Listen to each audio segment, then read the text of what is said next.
bars. I need a good alcohol bar. Room I'm with, that was a bar, like a bodybuilder. I keep raising the bar. You get shot with no scars.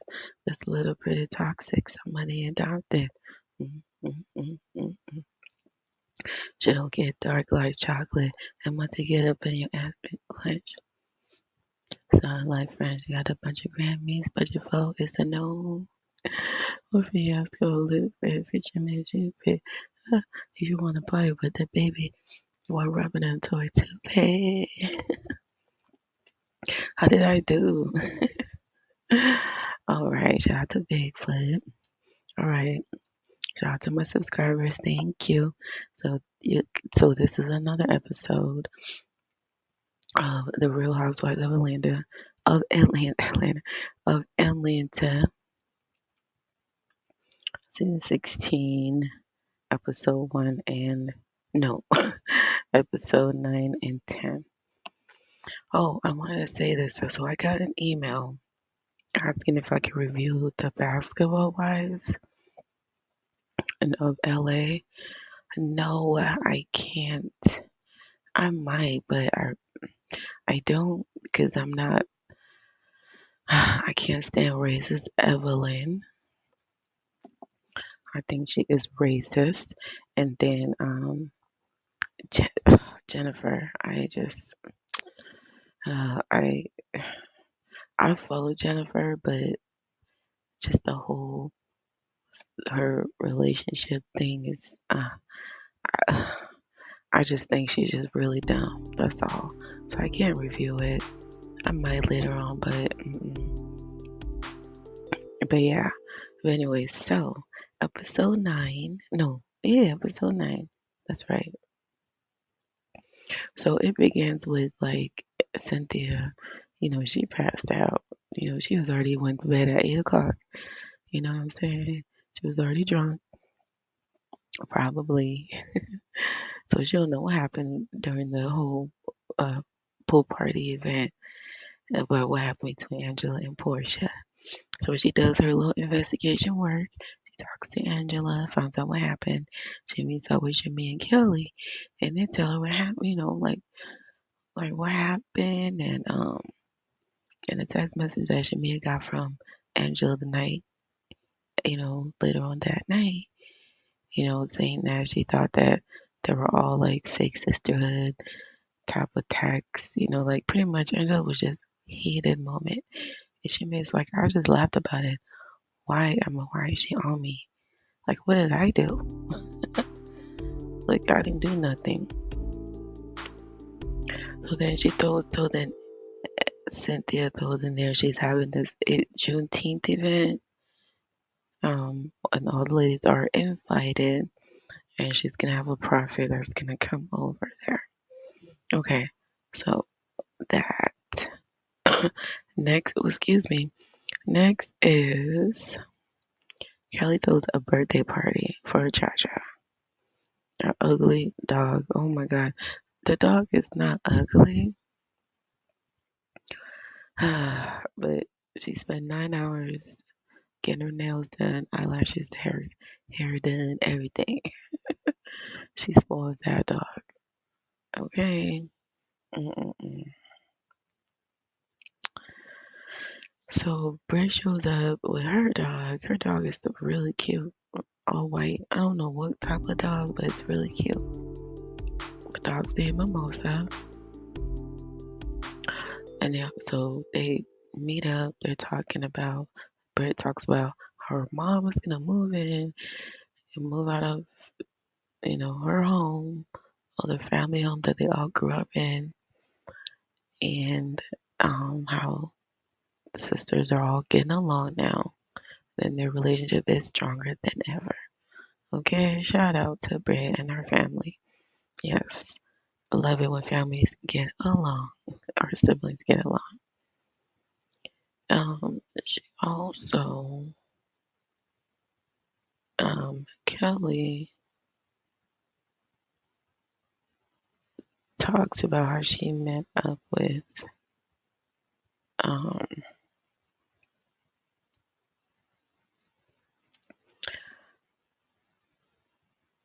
how she met up with Cynthia, and what happened with the Nashville, and that and now there she's having that event, and everybody's invited, and yeah, a prophet's supposed to be there, and this and that. Yeah, so that was that scene. Mm, yeah. So next is Portia is at her house, and she gets a dog for her daughter Pilar. She's so pretty. The dog looks like a Pomeranian. hmm Portia's like, yeah, she's starting to ask questions about a sibling. So Portia's like, let me get her a dog. Somebody to keep her busy, which is a perfect idea. Pets, if you have babies, oh my God,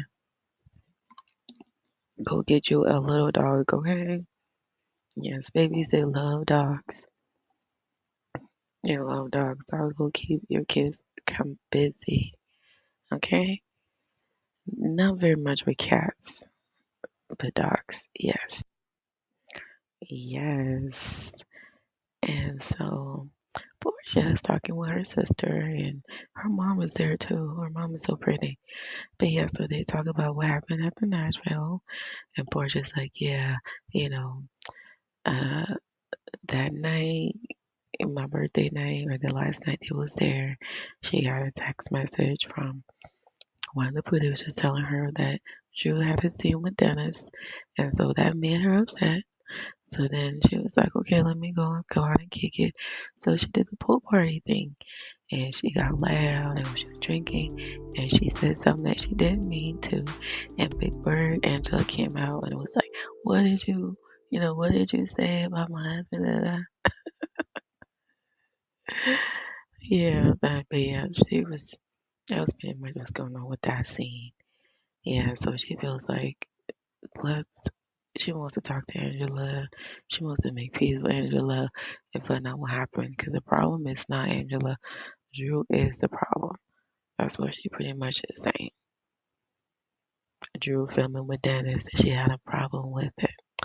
Child, Portia, girl, you got a whole husband, a whole show with your ex-husband.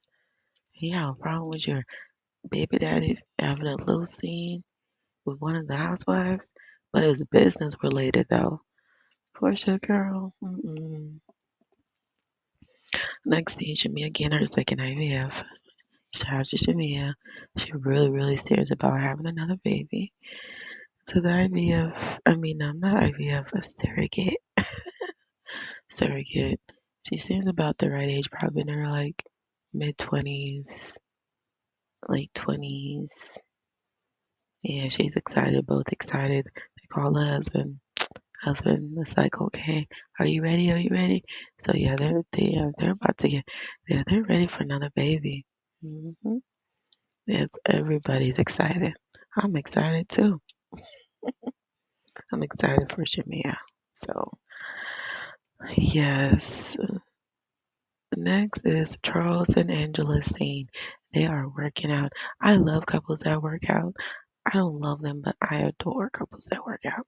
I think working out is couples that work out. It brings like like some type of sexual energy. It's just I don't know. I just support that. They both look good. Angela looks good for her age, and so is Charles. And Charles took some notes from when he was a basketball player from all his ex personal trainers. So now he's a personal trainer. Yeah, they both look good. So Angela is talking to Charles, and she was like, "Yeah, I invited you to the Nashville," and Charles like, "Wait, what? How you gonna invite somebody?" And you were the one that was invited. Yeah. And so she was like, yeah, it was good with intention. I wanted Portia and Drew to get along and this and that. And then she was like, yeah, well, I got heat for that. She felt that Britt was talking for Portia and trying to say that, Drew shouldn't have came and this and that. And she's like, well, why is Britt talking for Portia? You know what I'm saying? Like, what is your problem? And so she talked about that night when she heard Portia saying that she was gonna fuck her husband. And then she was like, yeah, you made it seem like you're all this affable person. And Charles like, oh no, no, they don't know me. I'm not like that. You know what I'm saying? They need to keep it pushing. And so Angela goes on about what happened. She's like, yeah, I went out there and I tried to confront. I confronted Portia, and Portia got up out of there fast. And so now she's looking forward to like, talk to them and figure out what's the next step and get to the bottom of it. So yes, that was pretty much that scene. Shout out to Angela and Charles. Yes, they work out together. I support that. Yes. I'm trying to think of anything else because I'm zooming in here. Zooming in. Oh yeah. What did Charles say? Charles said Portia has a big mouth. Yeah.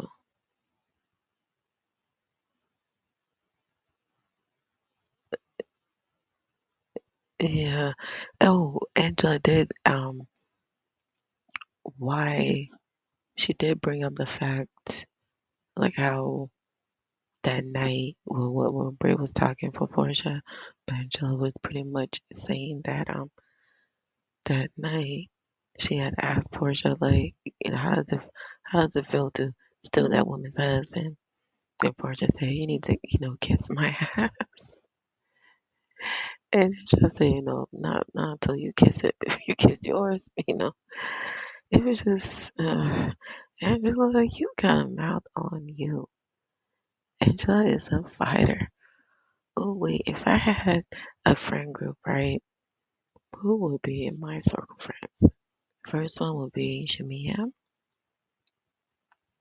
Angela, Drew, Portia. Who would be after that? Cynthia, and lastly is Britt. I mean Britt. Oh yeah, I forgot. You got to have a Kelly in your clique. Kelly, gonna make sure you are dressed. She keeps her stylist with her too. What?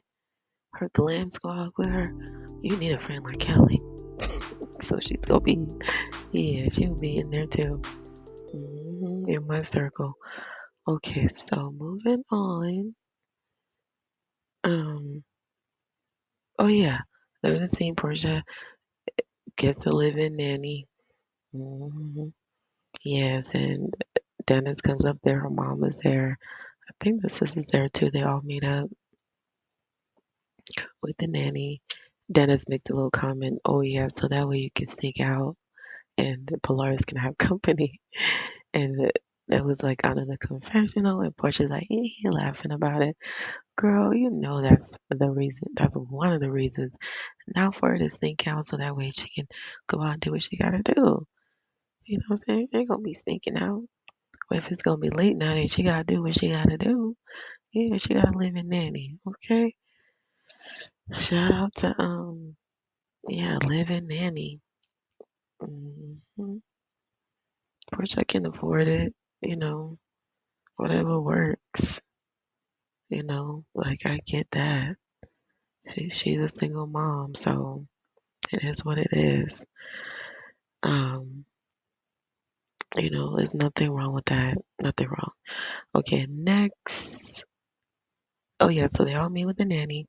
So then Portia pulls Dennis to the side, and she was like, "Look, that I didn't appreciate you having that scene with Drew and this and that." And he was like, "Look, like you pretty much scared away. I am not signed to her, and this and that. She signed to somebody else." And she was like, "Oh, I was just trying to like let you know how like pretty much she wants to control what's going on, like her storyline.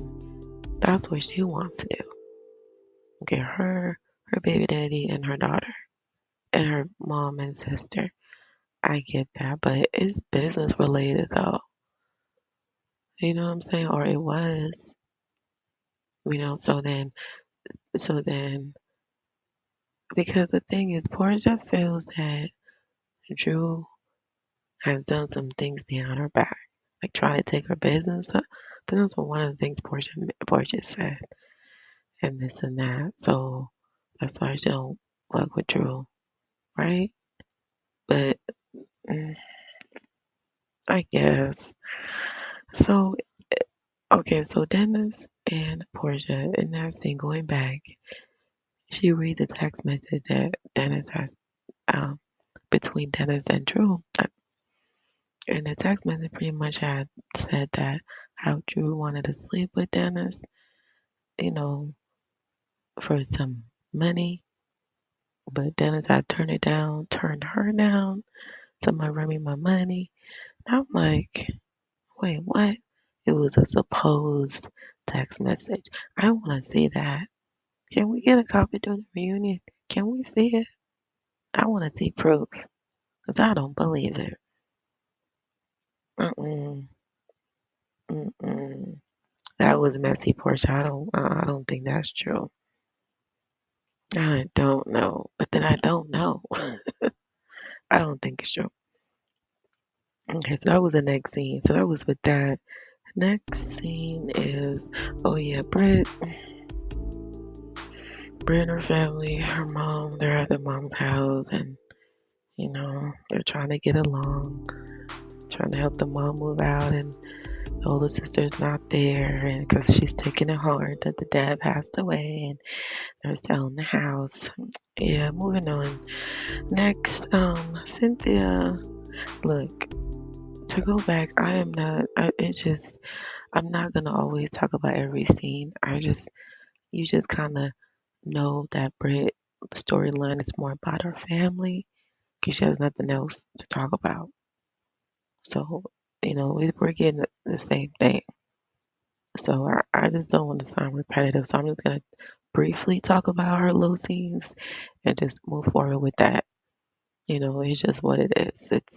You know, yeah, but I'm not gonna. I may miss some of the scenes and stuff. So you're more welcome to watch any other channels that talk about the Housewives of Atlanta. Yes. But yeah, next scene, Cynthia, she does the Bailey Q for the Juneteenth. She has the Juneteenth theme going on. The prophet is there. They call her what, the intuitive life strategist. But I think she's like a psychic. I mean, what's the difference? But she reads everybody and knows everybody's business. Like, dang, that's kind of scary. But she hit it right on point with everybody, you know. Kelly's like, how did she know this? How did she know? No, no. But one of the parts where she talks about Angela, she reads Angela and tells Angela like she needs to like spice up. She needs to like travel or do something in a relationship, like make it exciting or something like that.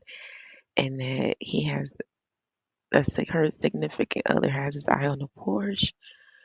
And Shamia throws in there like, oh, I hope it's not Portia. I was like, ooh, Shamia, that was shady. Mm-mm-mm. That was shady. Okay, so Angela's like, okay, maybe I should do a little spice up in the bedroom type of thing, this and that. And another part where this prophet talks about how Shamia needs to like lay low and stuff. I don't know what that was about. Shamia's like, and the girls like were drinking while the prophet was reading. Shamia's like, wait, why y'all drinking? I'm gonna read, or I mean, the prophet was kind of right though. You should really lay low. Okay, so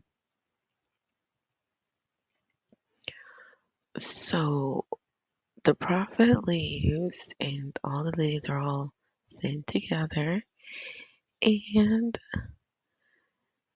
Kelly asked Angela, like, how's she feeling with everything since the Nashville trip?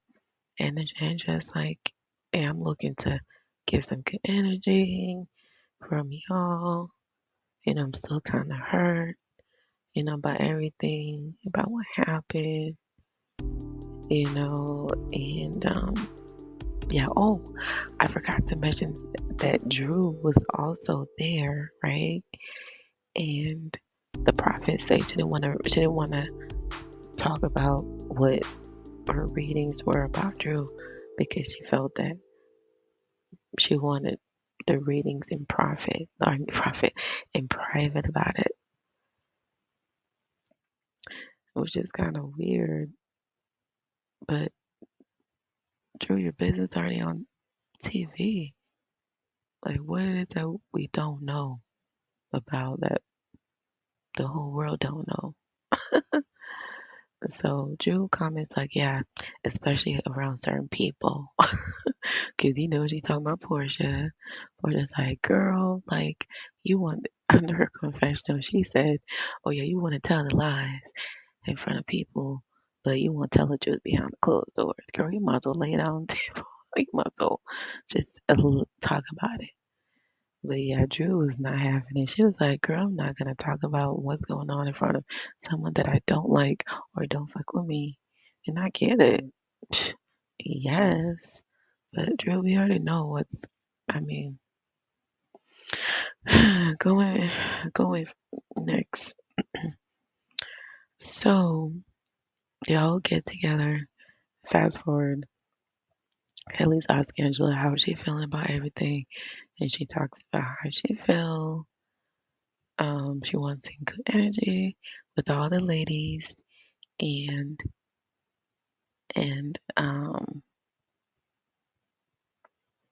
Britt asks, her big mouth.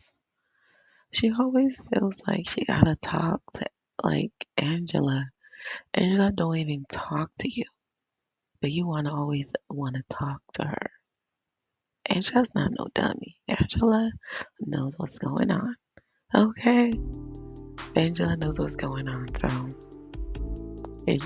Britt just always want to like start talking. That's when somebody has a problem with you. You know what I'm saying? So Britt asked Angela, what did you think about the prophet? Um,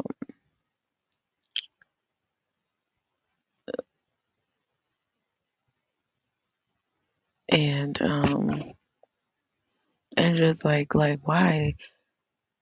Like, what's up? And Britt is like, do you not understand the words that are coming in my mouth? Like they're making that sign language. And Angela's like, wait, girl, wait a minute. Hold the F up. Who you think you're talking to? So Angela says, wait, girl, you better calm down with that big mouth. You better calm your butt down. That was Angela's energy. And Britt says, well, if you will use that mouth more often, excuse me, if you will use that mouth more often. And Angela says, I do, but not as much as you do with all them stretch marks around your mouth, girl. Oh, wait, you are a whore. I was like, damn.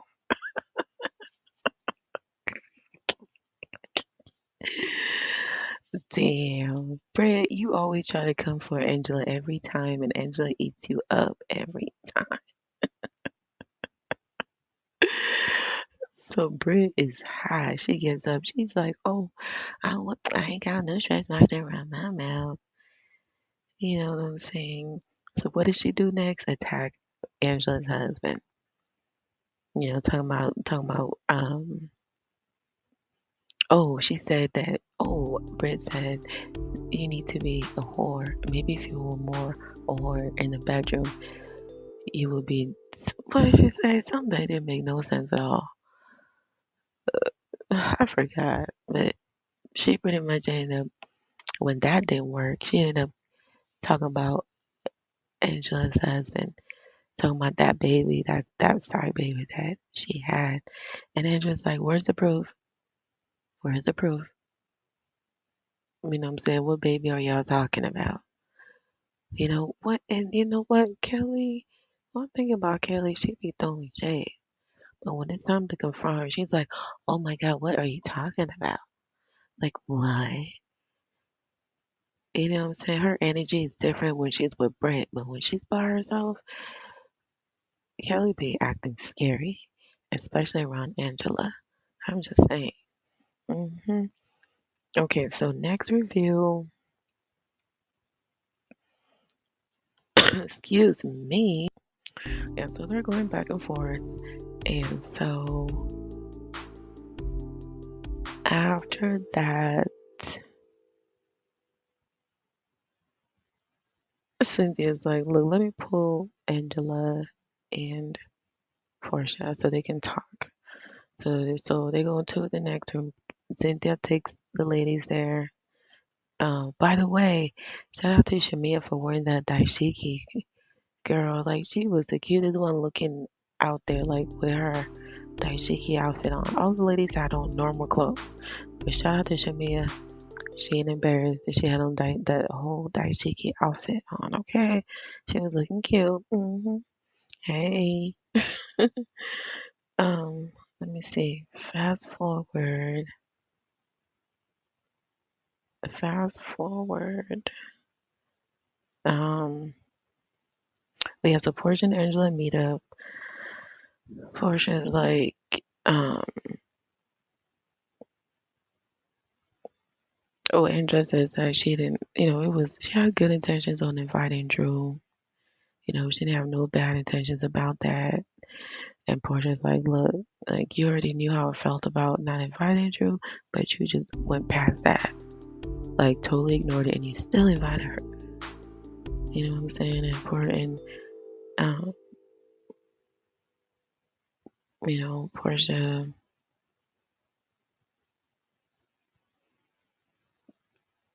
Portia apologized and felt bad about what she said about Angela, and she wants to move forward. And so does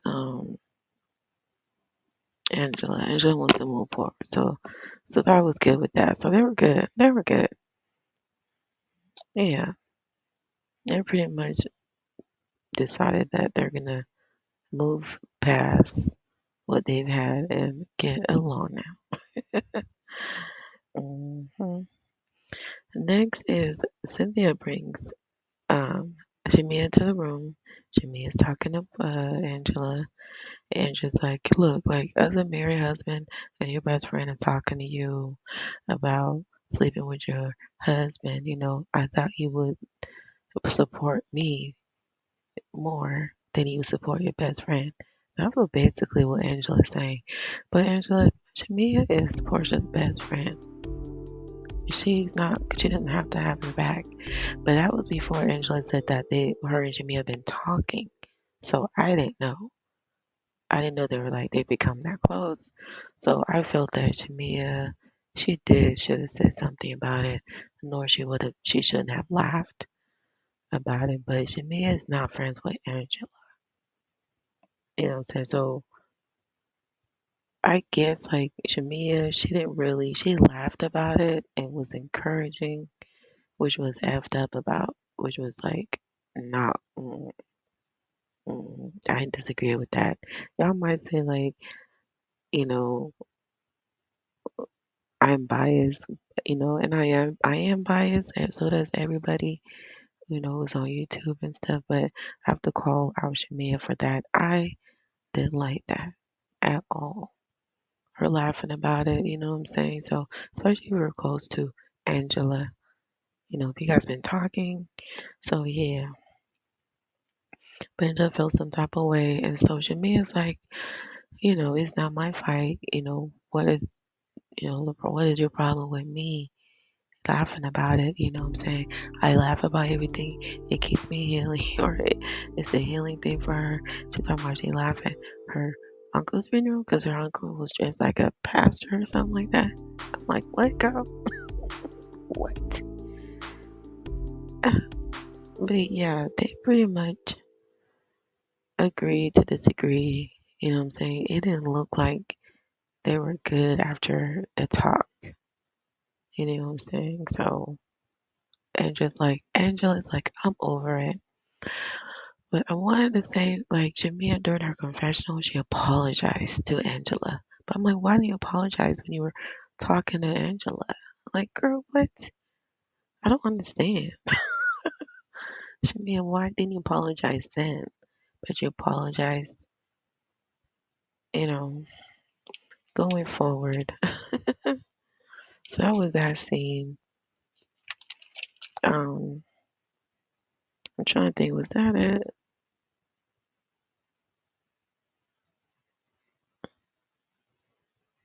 Yeah, I think that was, yeah, that's episode 10. Ooh, okay, okay, okay. Thank you. I thought I'm done way faster than I thought. But anywho, yeah, so that was wrapping up episode 9.